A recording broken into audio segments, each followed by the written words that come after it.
This is First Gen Xers.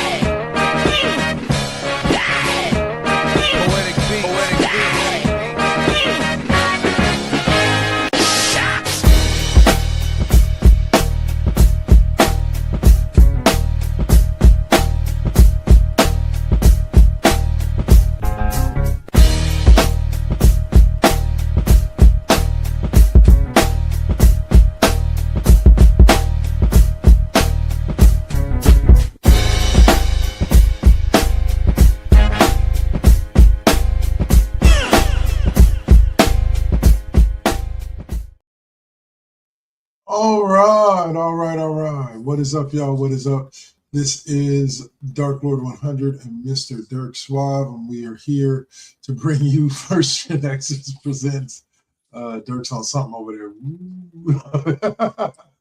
I'll say this edition of First GenXers presents The Classroom. And I am your host, Dark Lord 100, aka Double KK Double. This is my co-host, Mr. Suave. Today, hopefully we'll be joined by O'Malley. Not, that's cool. We'll say we're going to talk a little bit about some football to open, some basketball in the middle, and then some weird stuff going on with the Olympics and the World Cup soccer right now. So, all right. So, as always, just to let you know, you can find us, if you want to know more about the show, you can find us on Facebook. Search for The Classroom Featuring. You'll find this big bright banner. Can't miss it. All right, man. So we've gotten through. Hey, there she is. Round of applause for O'Malley. What is up, Mama? Sorry, my Google was updating.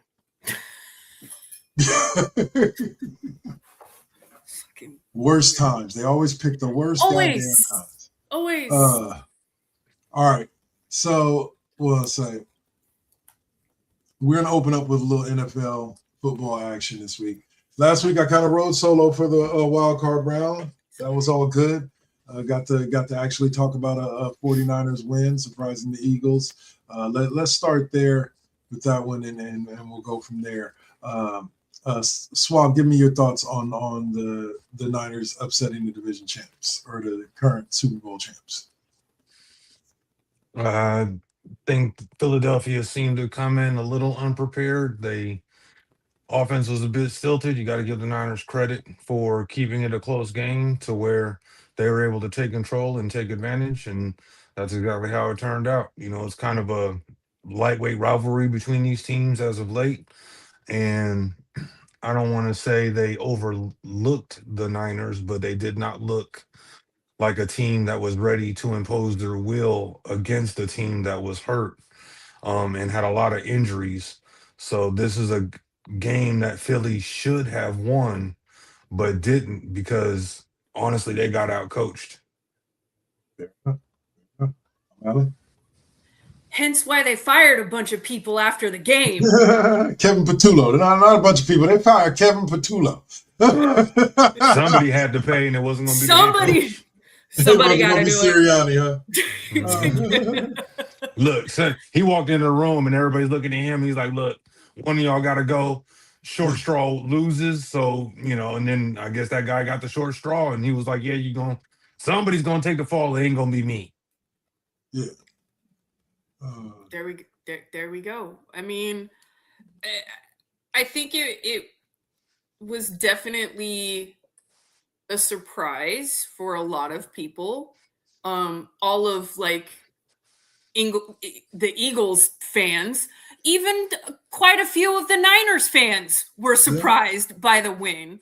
I mean, I know a lot of Niners fans who actually went into that game going, shit, at this point, we didn't expect to even be here. So however this fucking turns out, we're good with it.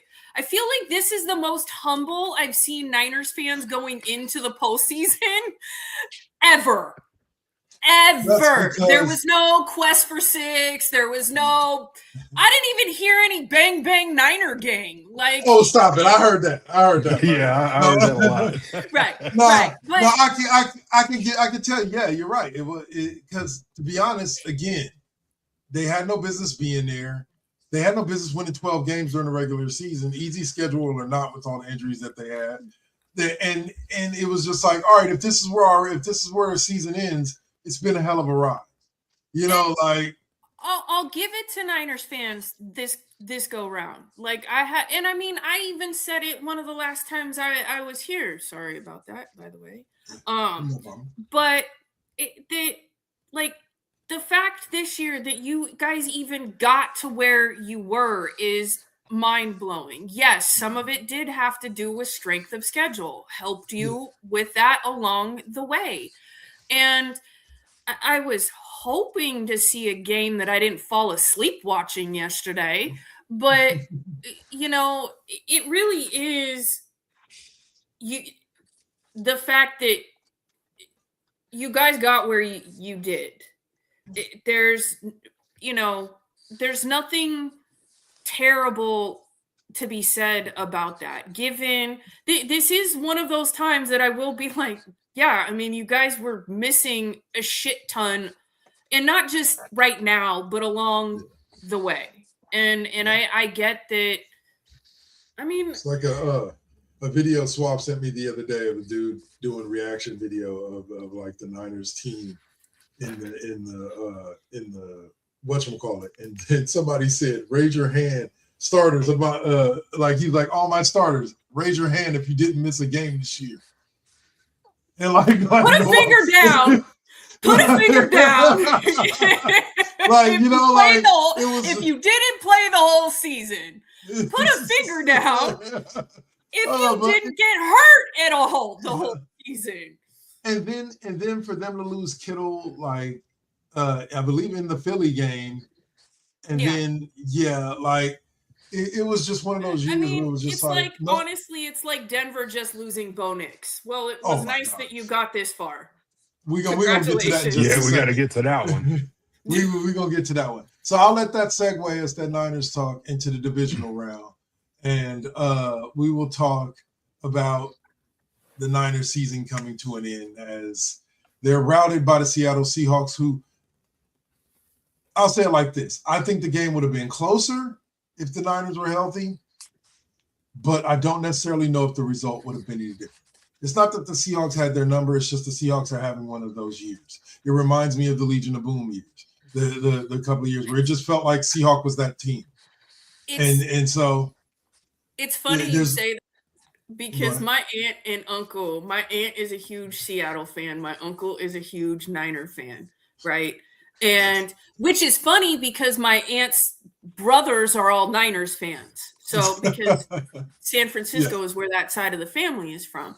And I was telling my mom last night at first when it was still like 21-6, and my mom's like, it must be a tense household. And I was like, no, the Seahawks are winning. So Aunt Mylene is happy. So there is no tenseness in that house. I mean, Uncle G may be in the garage today sulking, and everybody is like posting back memes of like 2011 and other years where it was back like this, and one's got the Niner gnome in the tub and the Seahawks gnome is on the tub with the toaster next to it. But it's all in good fun. But I mean, this is enjoy your run, Seahawks fans, because trust me, it ain't gonna be that easy next year. Just like I said about the last Niner game, Seattle game of the season, it was kind of cool to see these two teams in a position where this shit actually mattered going forward. So it's always nice when, and I mean, also the Rams were still in it and all of that stuff. So I do like the fact that solidifying the title for this season of toughest division in football, the NFC West, with 3 teams in the Final Four in the NFC, with the Seahawks, Niners, and Rams. Like whoa.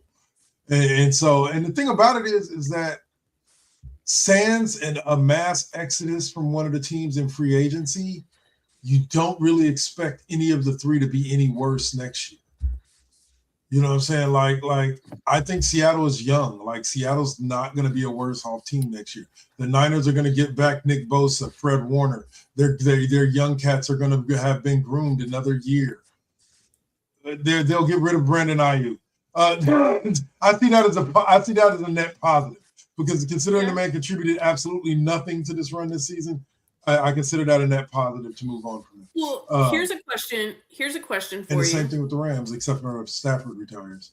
Here's a question for you, right? After the Eagles game, it came out that Saleh was being looked at for bunches of other jobs. Do you feel like yesterday's game impacts his stock at all? No. I think that everybody is fully aware that if you hire Saleh, you're going to have to hire a Mike McDaniel level offensive coordinator on the opposite side of the ball. Kind of like with Shanahan. If you have Shanahan coaching your team, your offensive side of the ball is all good. You know what I'm saying? Like well, he was the coordinator there, not the head coach. That doesn't matter. Well, say, but or Washington. But you have a guy quarterbacks in Washington, but whatever. True. And Kubiak that has the title of offensive coordinator, but Shanahan is really the one calling the plays.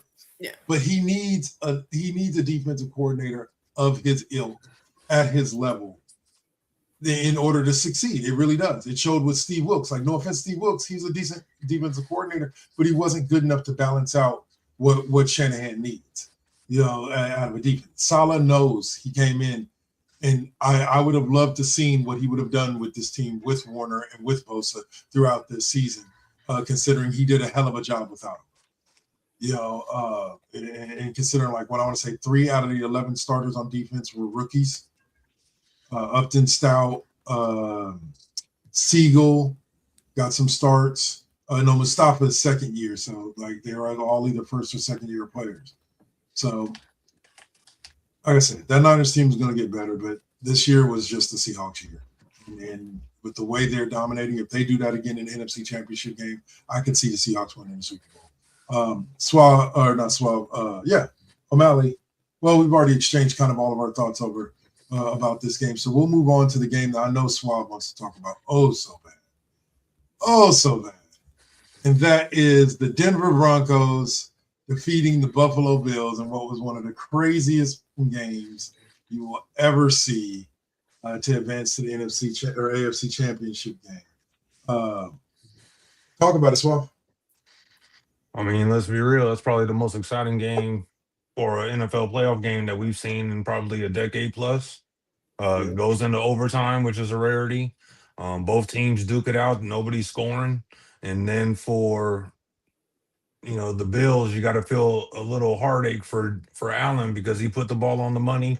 The receiver catches the ball, hits the ground, has it stripped right as he rolls over. And honestly, before I saw the actual rule, I thought it was a catch. He had possession, the DB had possession, and he didn't lose possession until he rolled his body over on the ground because on making impact, it looked like he had the wind knocked out of him. So, or when he hit his head, one or the other, but he was kind of out of it, which allowed the DB to strip the ball from him. So they call the interception. Then they go down and are gifted 2 pass interference calls. One of them I thought was a little borderline, the first one. The second one, I thought the defender definitely got there early, but I think the guy jumped up, and while he didn't interfere with the ability to make the catch, they called it anyway, which is 2 pass interference calls in overtime in the closing minutes. You don't normally see that kind of stuff in the NFL. Normally they'll let them play, and we all remember when New Orleans got screwed on the pass interference against the Rams that wasn't called or wasn't seen, and no one knows how that happened. But here, but that inspired the instant replay. Yeah, so here you get 2 PIs, and then you give them a chip shot field goal. But then on top of that, the football gods. I mean, that's the only way you can say it. The football gods said, you know what? Those were bad calls. All 3 calls went the Broncos' way, and we're gonna make you pay for it. So that's the craziest thing, because literally an hour after the game, all of a sudden it's coming out and I didn't realize that they had so much medical equipment at the stadium. So they did all this at the stadium, but x-rayed his ankle, saw that it was fractured, realized when he fractured it, and he was running off straight adrenaline, which is crazy in itself. Yeah, so I'm just that 3 minutes of gameplay before he Three plays before he fractured his ankle. 3 plays before that field goal, he fractured his ankle. Mm-hmm. So he still and went out still was there. putting the ball on the money too. Yep. Bo Nix, I'm sorry, sir.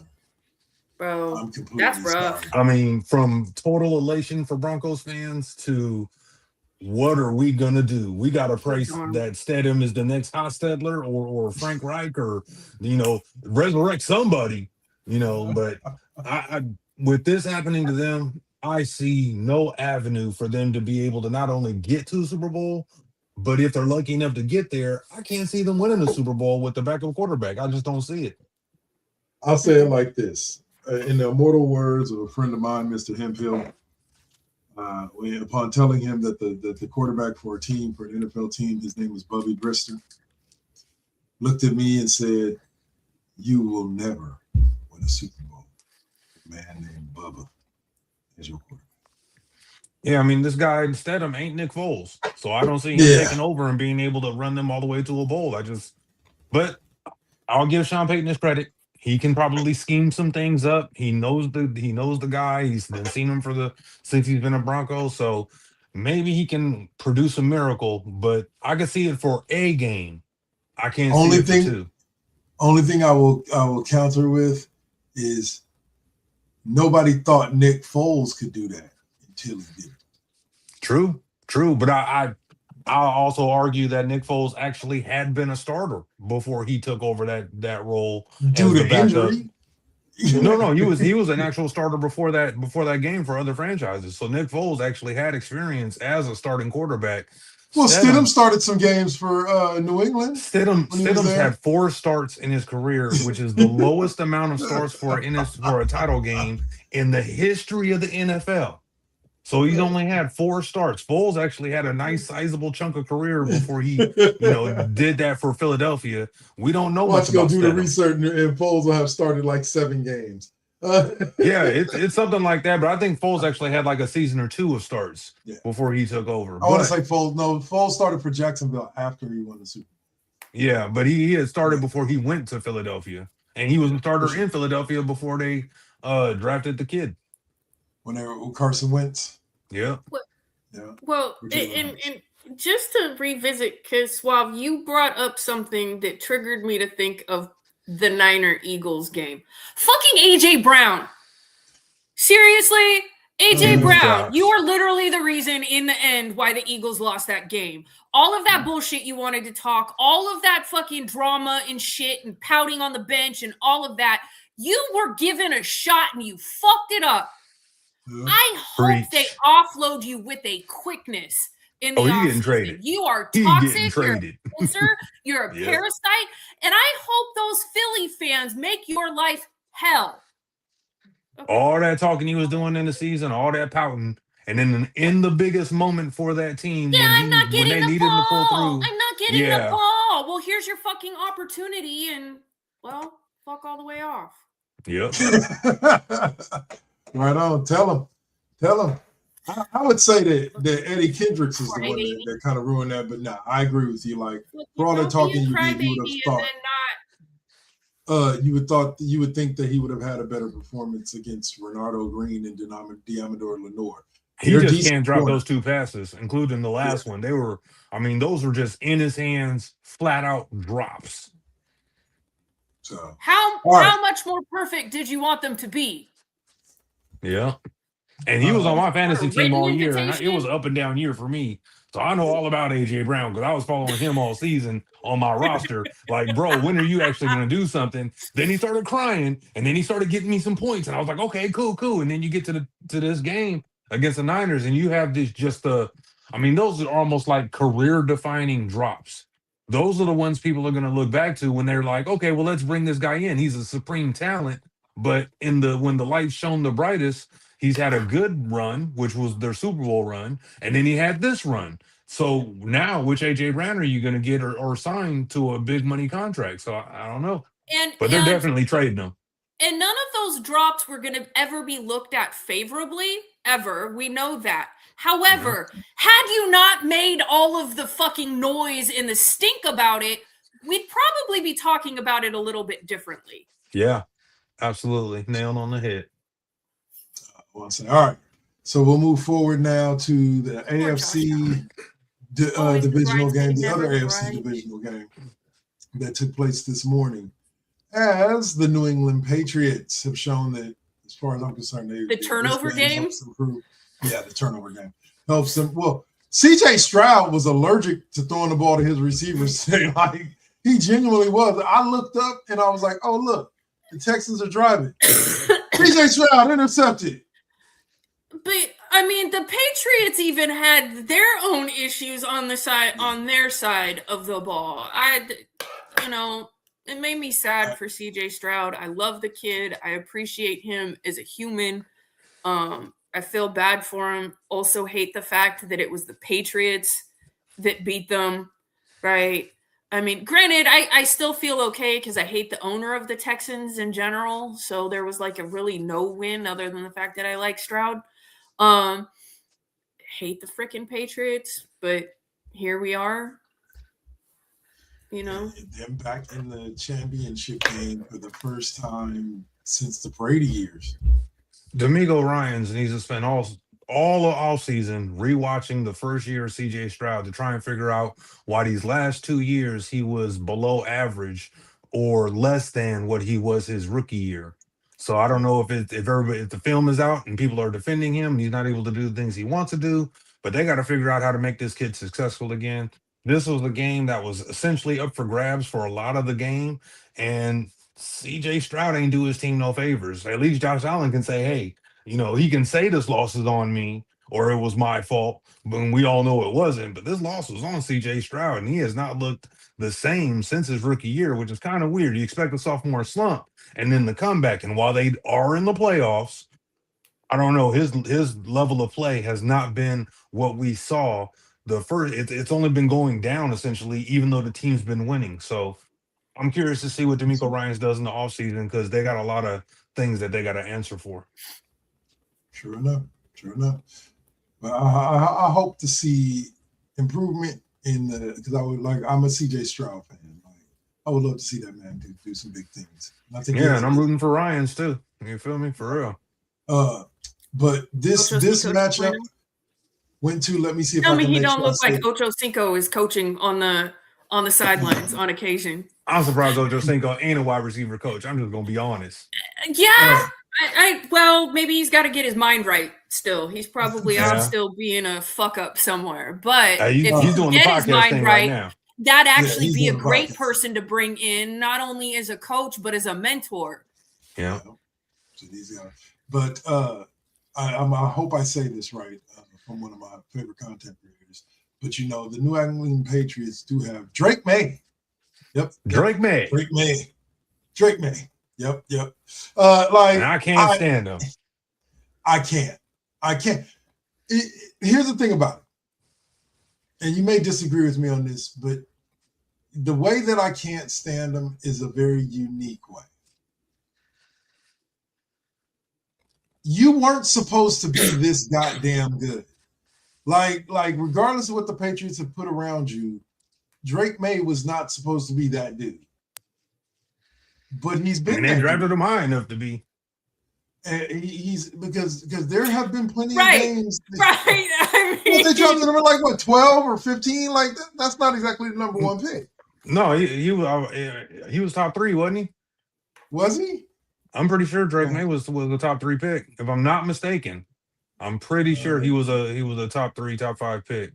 I'll be honest. I think the linchpin for that team is Vrabel.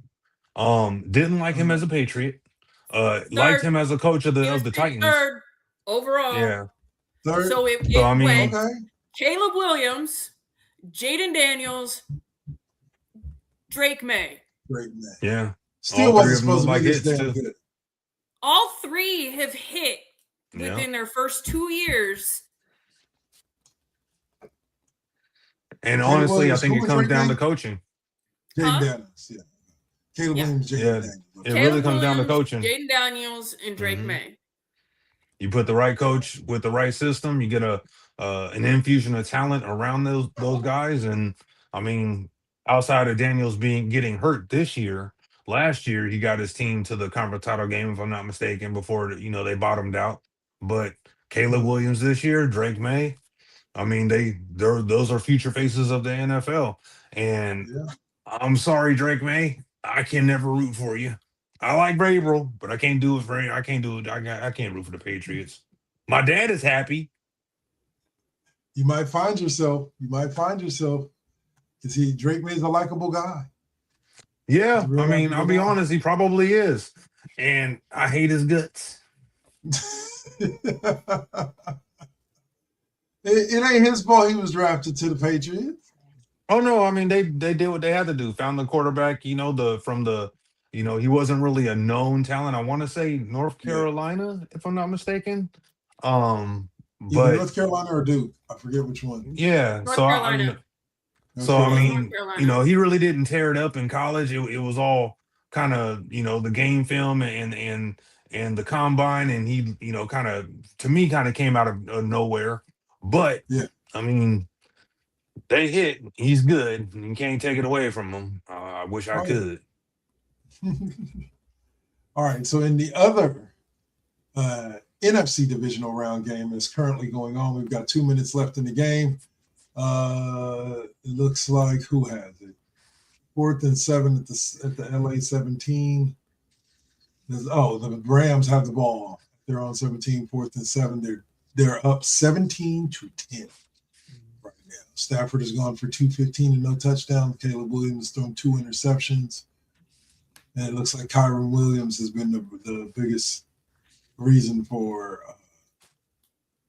Rams got to figure it out. They've had opportunities. It's just the offense stalls. They do some plays that are just kind of too cutesy.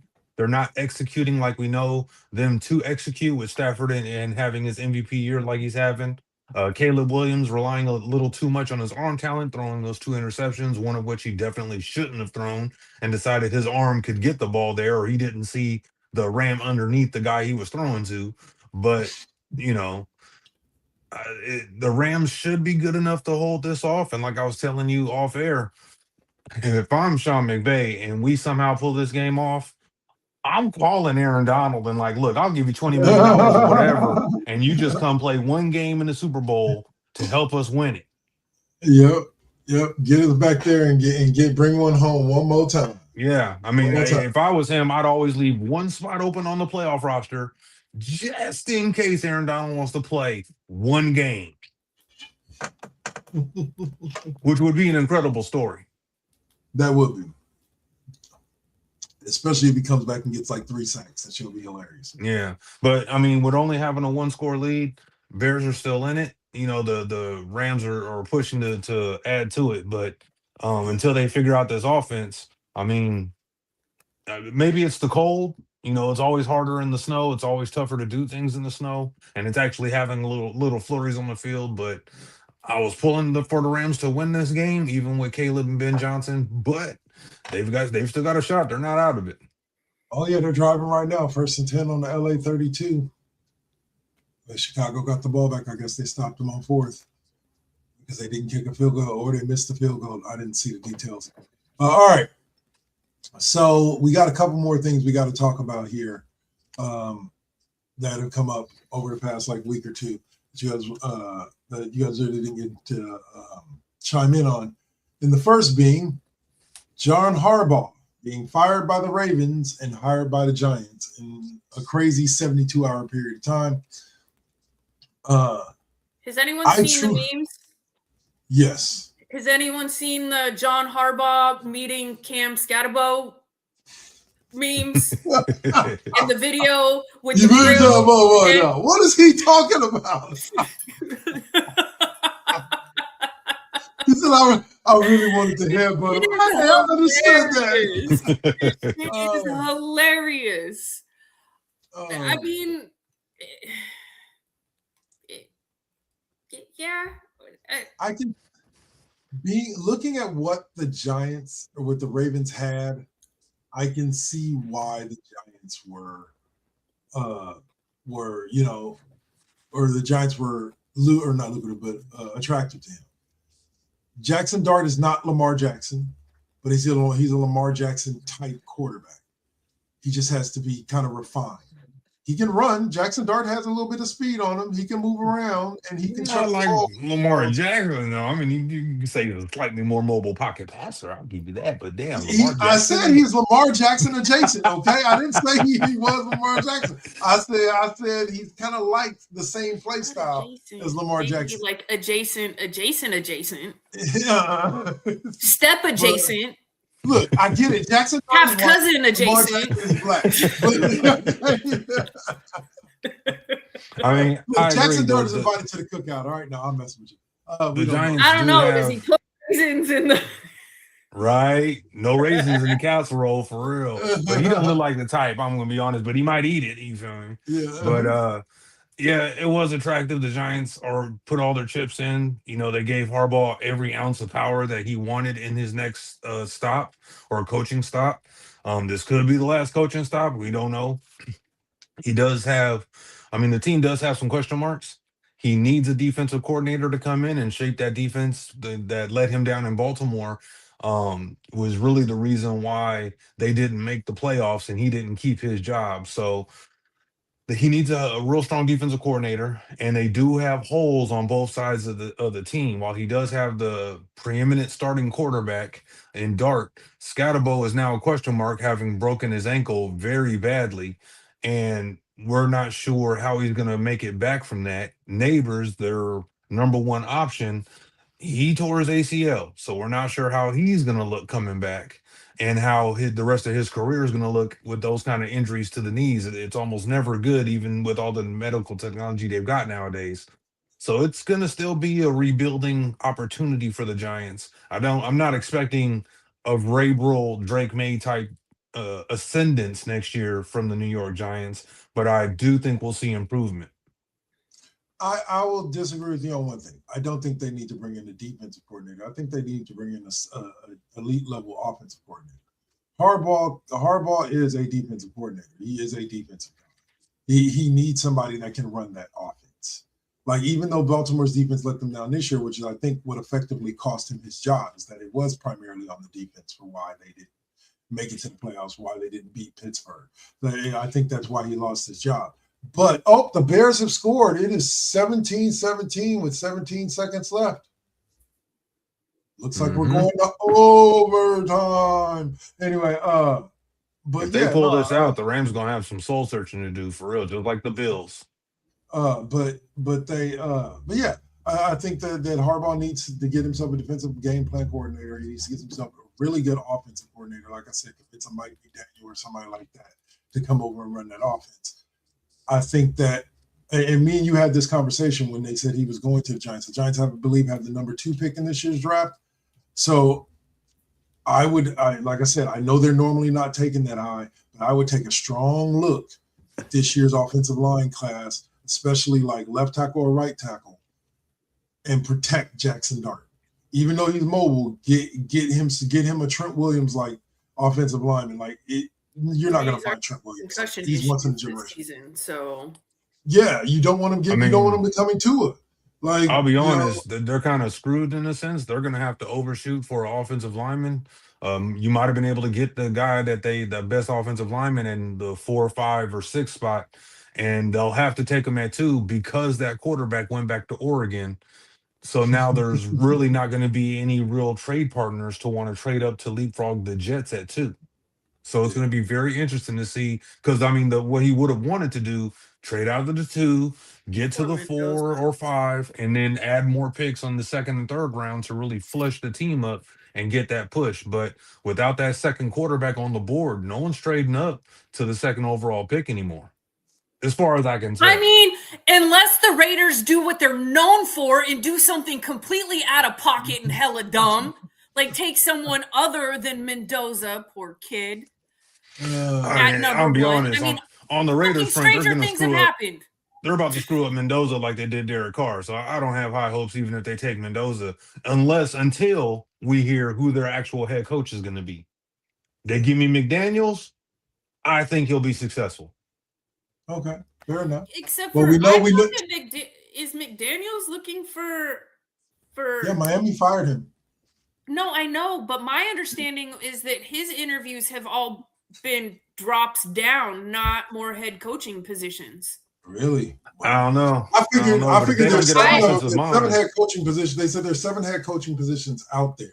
So I figured and only 2 of them have been filled. What I've seen is him in relation to OC positions. Really? it's interviewing. possible. Yeah, I mean, it could be. I wouldn't be You mad could at bring that. him you could bring him into New York. Him and Harbaugh can make a good combination there. I'll take him and Saleh. They know each other, so they can go ahead and go in there and be the Raiders, and Saleh can have an actual OC that knows what the hell he's doing, unlike what he had in New York. And they could do some things.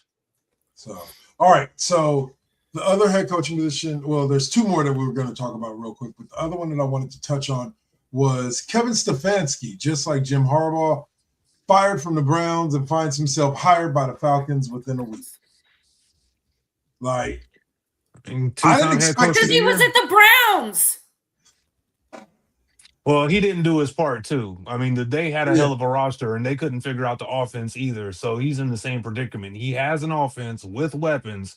He's got to figure out how to get the offense up and running. And at least this time, he's not banking on who he chose as the starting quarterback, because that Dylan Gabriel mess was a damn tragedy for the Browns, and that hangs on Stefanski because he chose that guy personally. But now he actually has Penix Jr. and Kirk Cousins with weapons.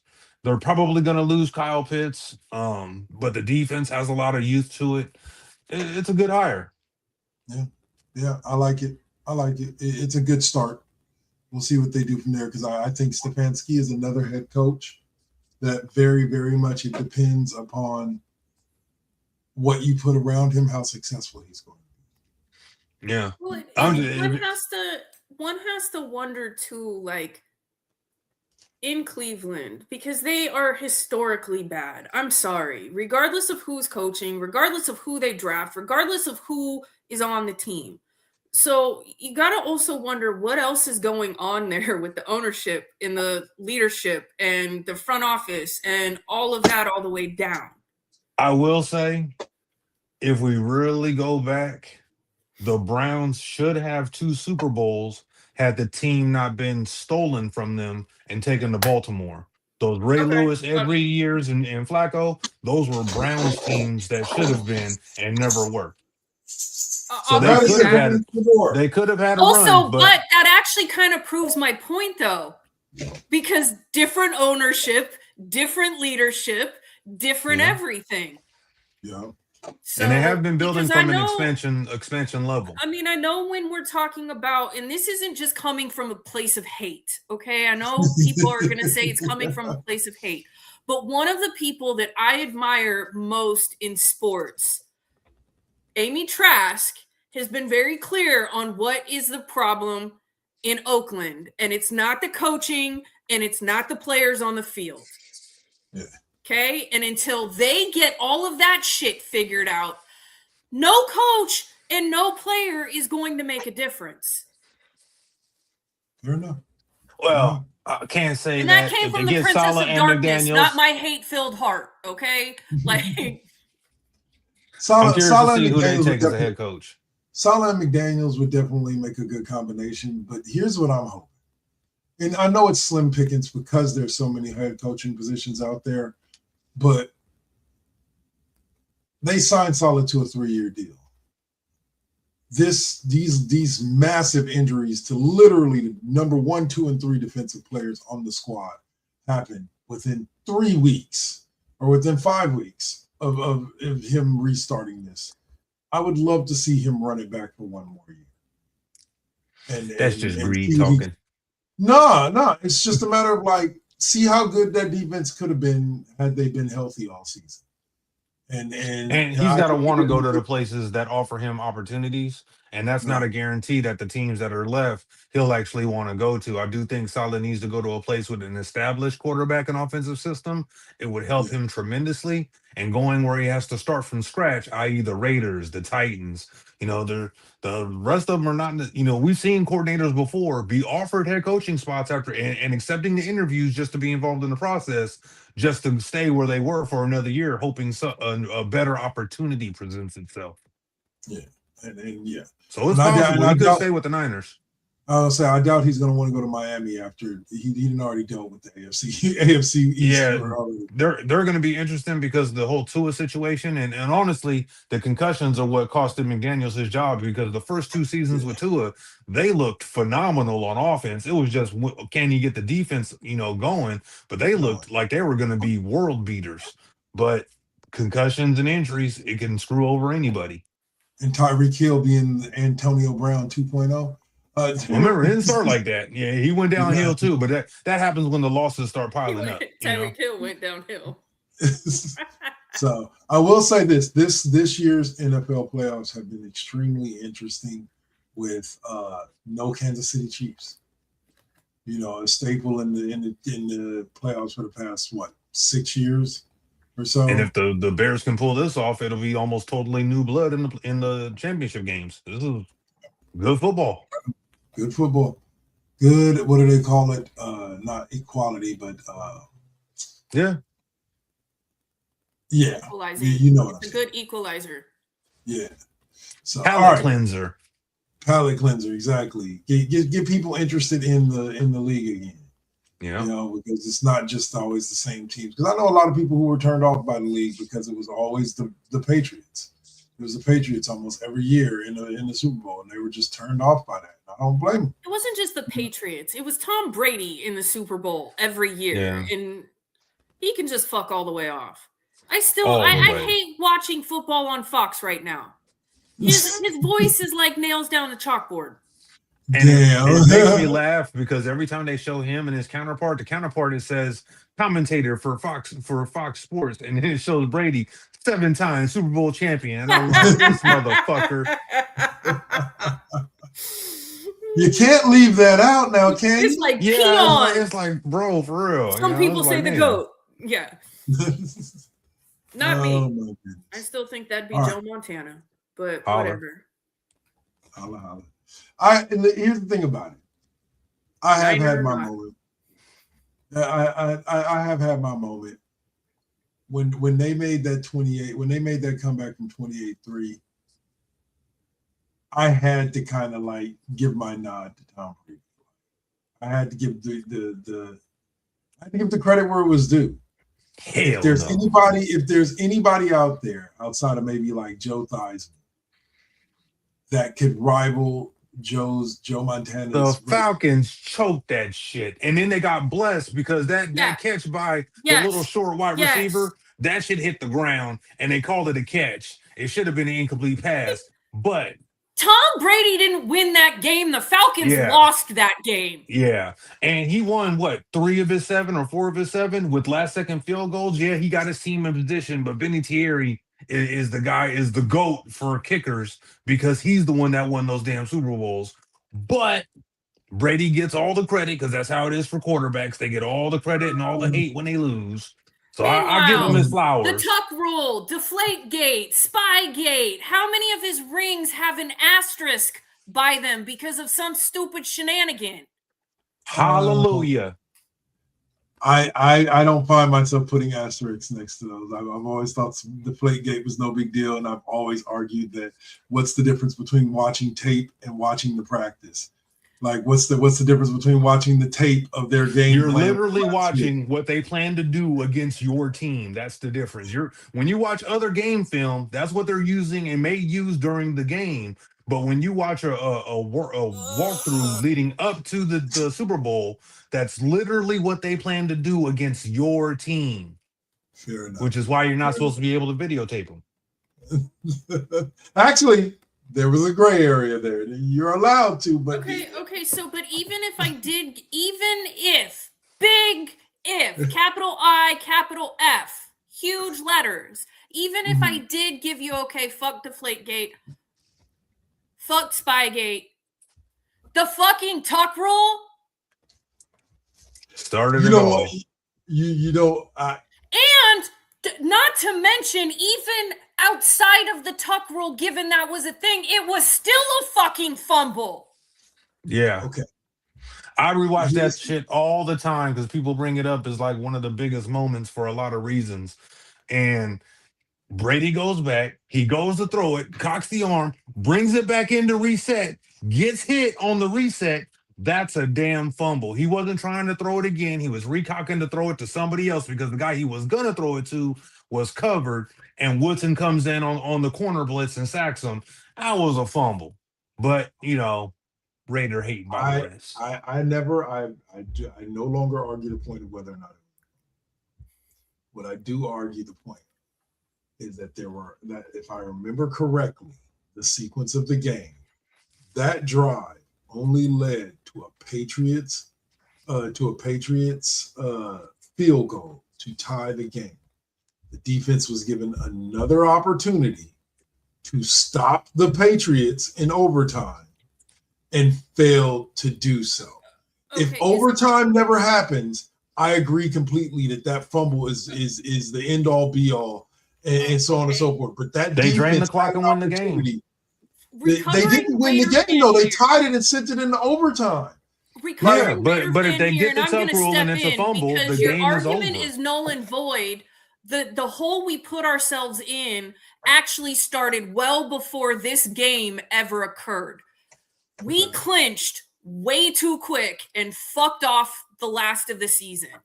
Had we continued the rest of the season as we were playing before we clinched, we would have had home field advantage. And yes, that was our fault. Had we had home field advantage, that game ends entirely differently. Yeah, it's not a snow that too. Yeah. So, but I just it's just a matter of like it's not a matter of I those are disagree the about type the of fumble plays that itself. we also know take the wind out of the sails and are really defining moments in that. The ones that give the other side the let's go get it and the other side a fuck. What more do you want from us? And plus, the replay was incredibly long to sort that whole play out. I mean, the teams were standing on the field for what felt like 15 minutes while they tried to figure this shit out. But the only worst trying to figure shit out that they've ever done in a Raiders game than that was the fucking piece of paper between the ball and the marker. Yep. Yeah, 100%. Really? All right. Is this how much you don't want the Raiders to have the ball? Like, oh, well, I'll say. All right, so we're gonna pause there and let us all breathe, and we'll talk some basketball when we come back before we jump back into the heated discussion that is the college football playoff in this year's national championship game. Suave had to hit me with some news right before the show. No SEC, yay! Right now, they're the ones holding up what we want. So I'm not saying. All right, so we'll get to that after the break. Until then, y'all, stay chill, stay real. We'll be right back with the classroom. Peace.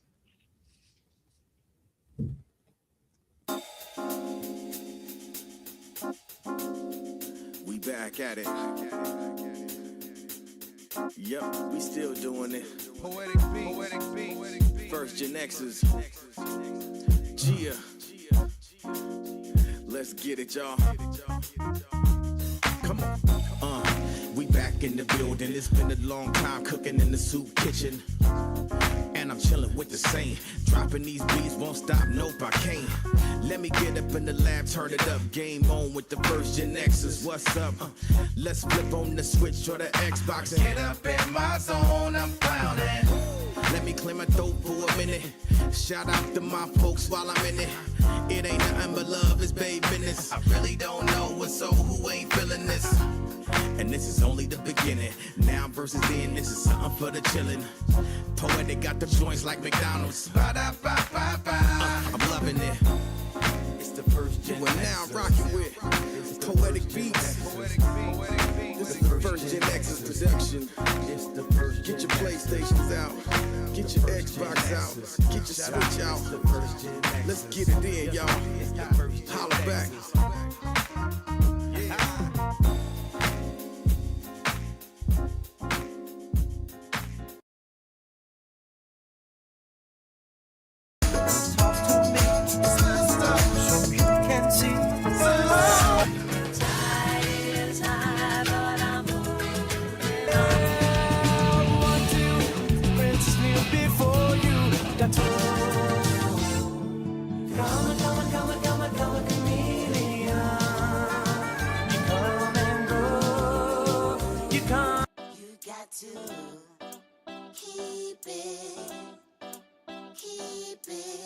You got to keep it lovely.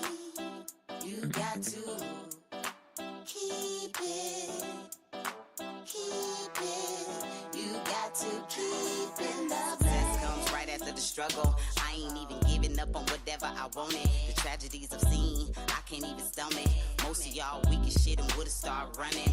Every time I make it back to the crib, I'm thankful the Most High let me see all of it. Grateful I'm lovely, and I've been real with this. Please don't judge me. I'ma stay on my shit. I'ma keep it.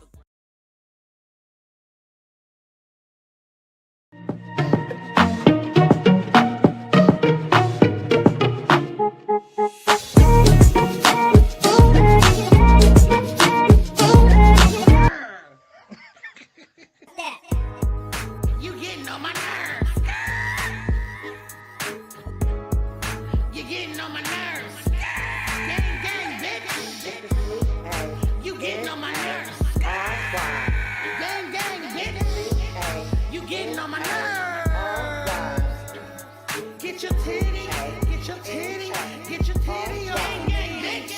Get your titty, get your titty, get your titty on. I said what I said. No, please don't tell on me. No, please don't tell the police. Gang, gang, you getting on my nerves. She getting on my nerves.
All right, and we are back. Hope you guys enjoyed that little promo block there of all the shows and things and streams that you can catch here on the First GenXers Broadcast Network, as well as the First GenXers Radio Network.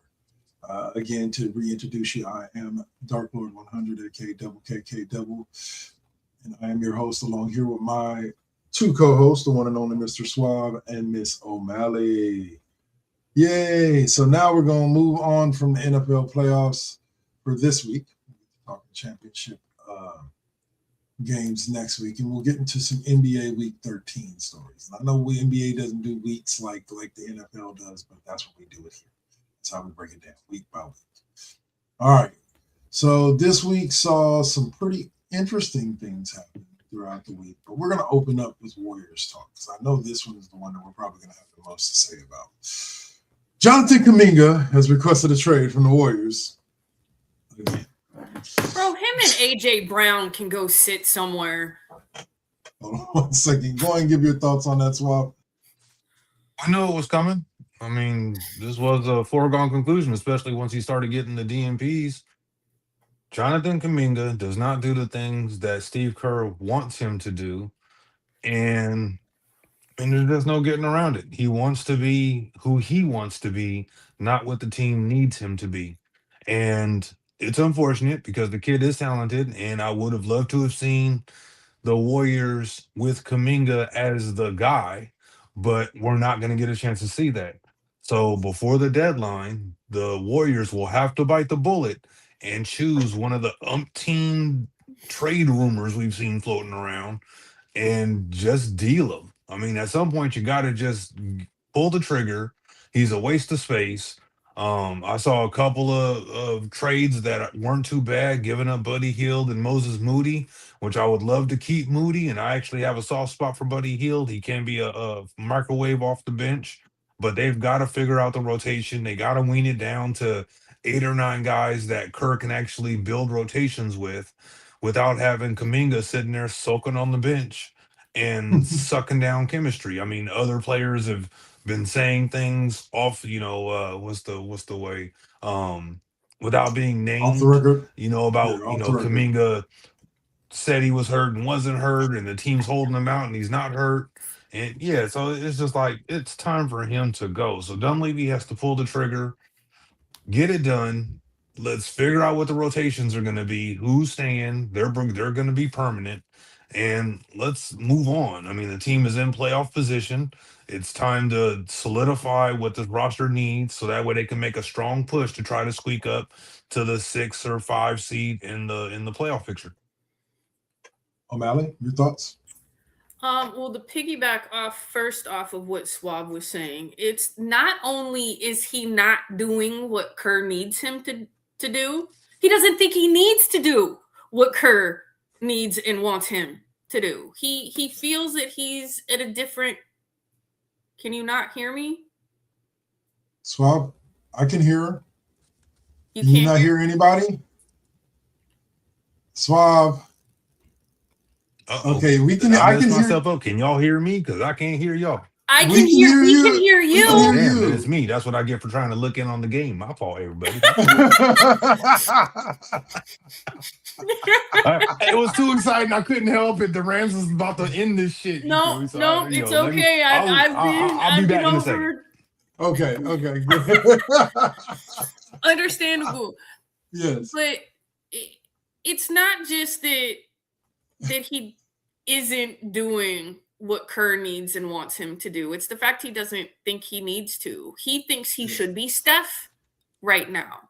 Right. And that's just not like he has an opportunity. If he just played ball the way Kerr wants him to right now, he has the opportunity to show he is that person when Steph is not that person anymore.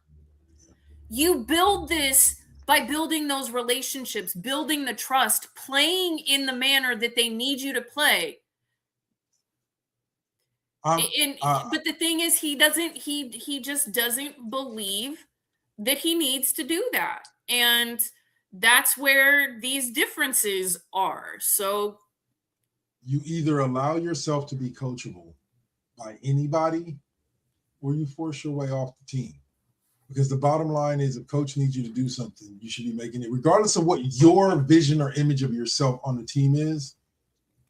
Whatever your coach's vision is what matters more. He's the guy that's drawing up the game plan. He's the guy that's deciding how to use you. If you want to be the guy, wait your time to be the guy. Wait until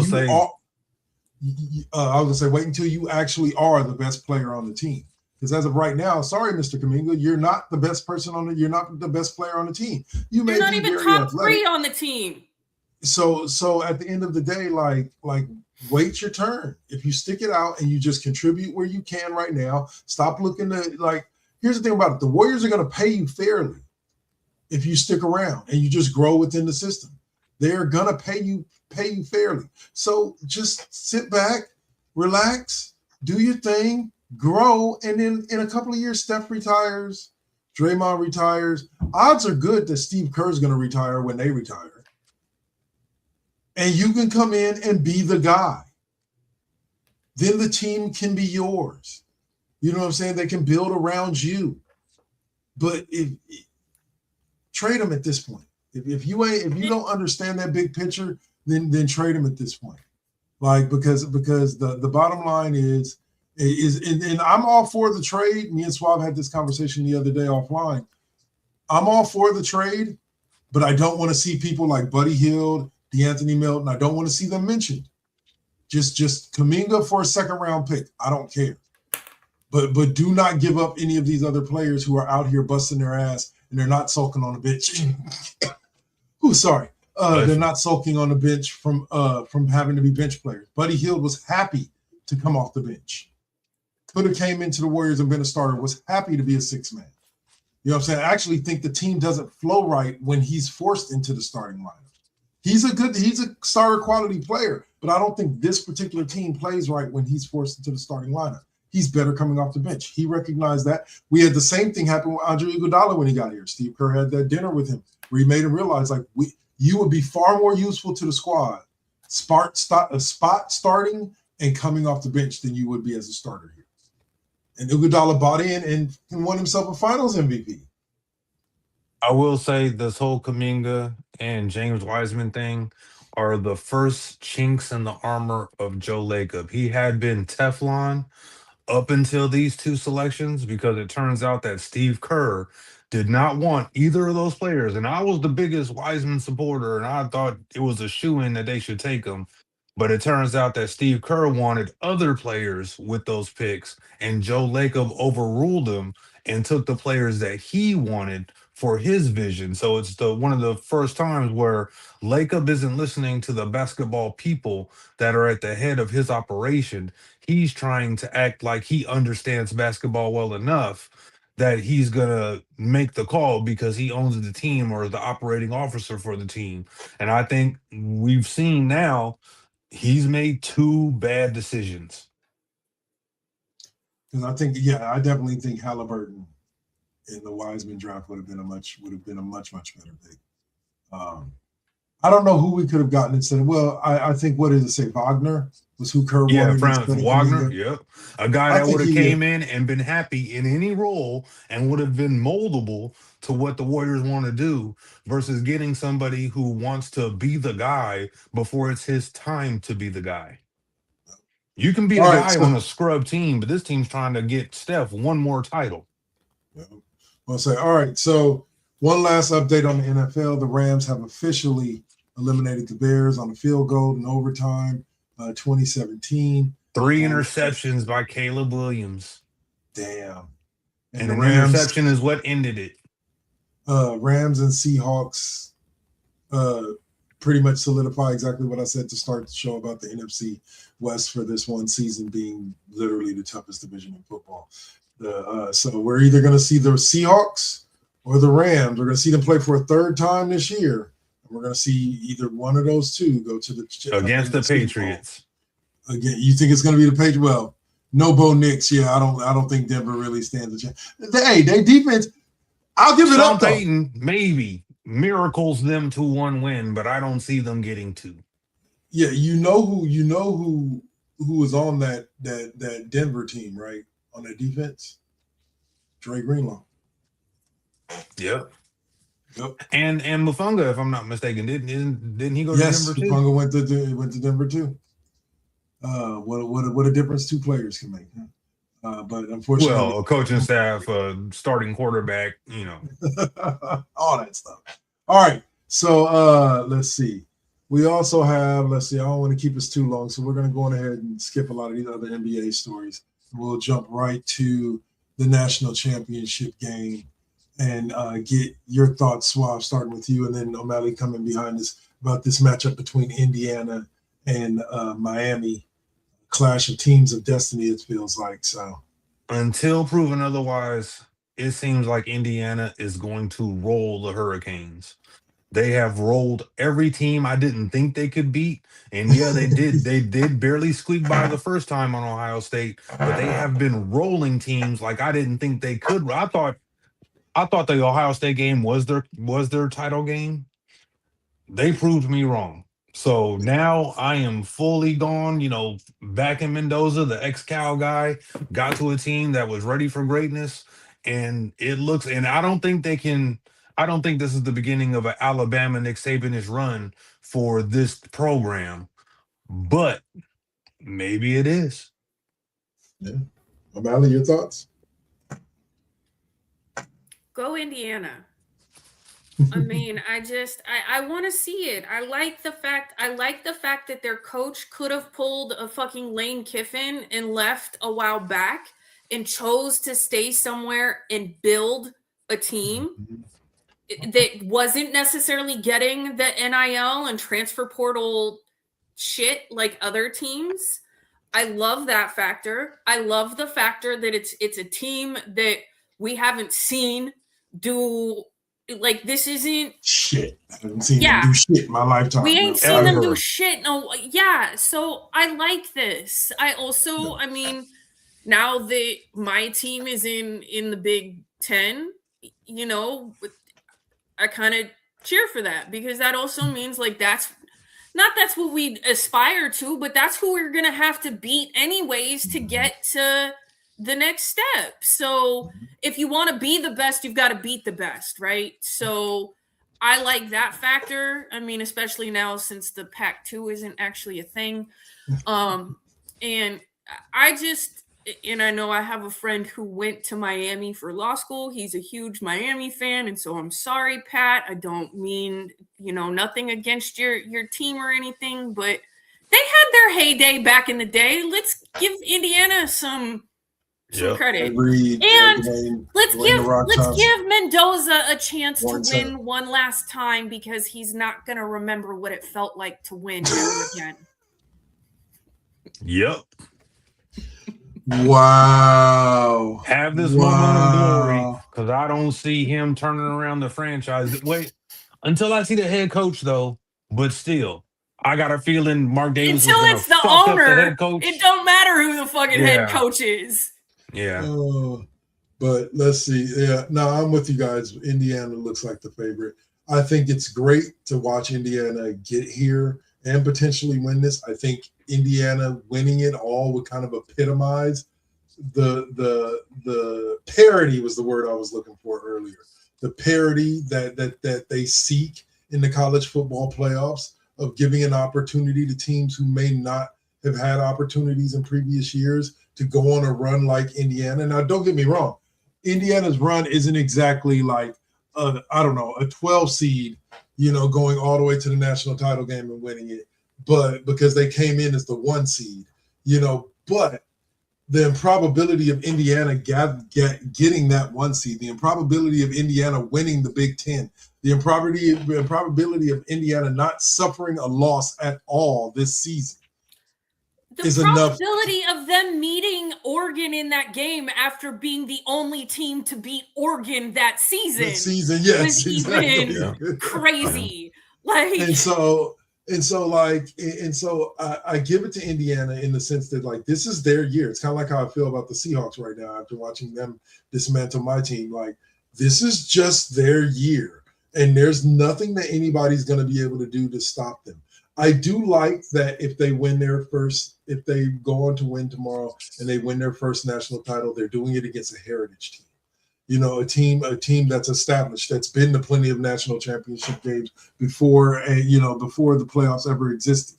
I like the fact that they're doing it, and it's not against like Fresno State, like Indiana, another Cinderella. I'm glad it's happening against a powerhouse. Or even in Ole Miss, because they ain't done shit in a really long time. Yeah, and hell of a run this year. They're like the bastard child of the SEC. But I'm 100% glad to see Indiana, if they do it against such a staunch team like Miami. Not to mention the fact that, to an extent, here's the thing: outside of being a heritage squad, let's talk a little bit about that real quick. Miami has felt like a team of destiny. Miami has felt like a team that should have lost last round. It's kind of nice. One of the best games I've seen in a long time, though. They beat them down. Miss game. But I mean, Yeah. we've seen Miami teams in the heyday, like Heather was saying. I mean, you had the early 2000s, you had the Ken Dorsey led ones, you had the Jimmy Johnson ones. So Yeah. Miami's had a ton of winning. The So they're straight one of those thug other teams. teams. Yeah, I mean, we've seen Miami, and they've been up and down in the terms of being, Well, title that's what I was gonna say. contenders. Like from recently, Miami has not been that heyday Miami. Yeah, but they That's have what I'm enough saying. Like, history. I well, wouldn't yeah, necessarily the call history them, does count for something. You don't necessarily consider them an underdog the way you did Indiana, coming out of nowhere. But this particular season, I don't think Miami was expected. I think they were expected to make the playoff. I don't know if they were one of the top contenders to make the championship.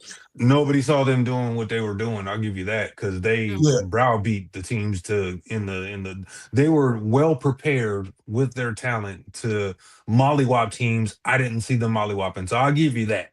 Yeah. So, but like, don't get me wrong. Indiana's Not the definitely Indiana's definitely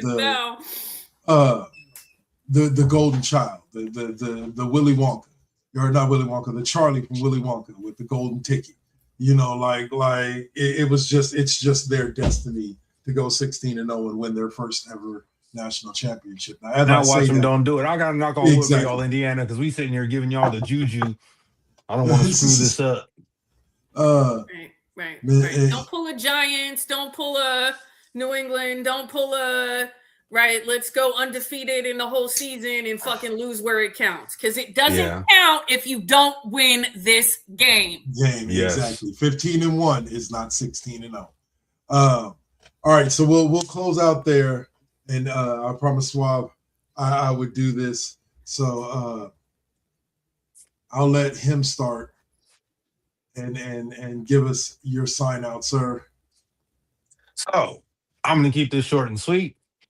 Fuck the Patriots. You just got fucking lucky to face the damn Denver Broncos without their starting quarterback. If you somehow manage to lose this game, which I'm hoping you do, it's still fuck San Antonio. Y'all didn't deserve Wemby, and I'll be saying that until I'm dead or Wemby retires, because how do you go from 20 years of 50-plus win seasons and 5 titles to only a couple of years of sucking ass to get the next generational talent in the NBA? Yeah, the fix was in.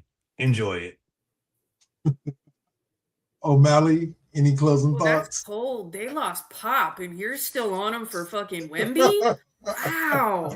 Like, get over it. It's okay. It'll be okay. I promise. Okay? So with that said, I'm going to, fuck LeBron, fuck the Broncos, because I don't fucking care if I'm a Raider fan anymore. Fuck the Patriots. Fuck all of them. Fucking go Seattle. Who fucking cares at this point? Just fuck everybody. And fuck Kuminga, bro. You ain't shit. Go to a different team. Bye. AJ Brown should be fired. Right? Let's cover all the bases. Fuck you. Fuck you. Fuck you. You're cool. Fuck you. Bye. All right. I'm going to close by saying this. Look, man, bottom line is this. I like what I'm seeing out of my 49ers for this season. I know next year's not going to be as easy, even though they did come in third place, so their strength of schedule isn't going to be too much harder.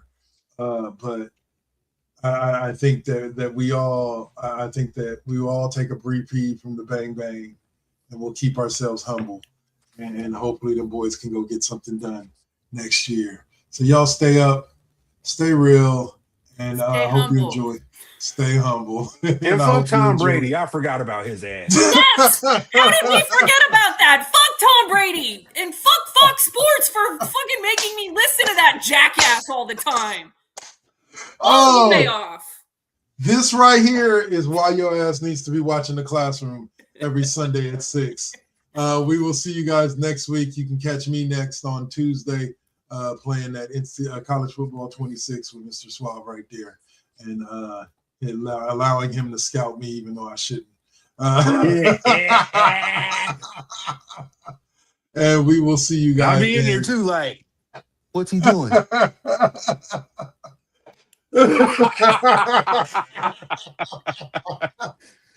Y'all be blessed.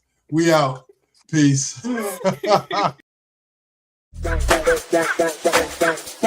Bye.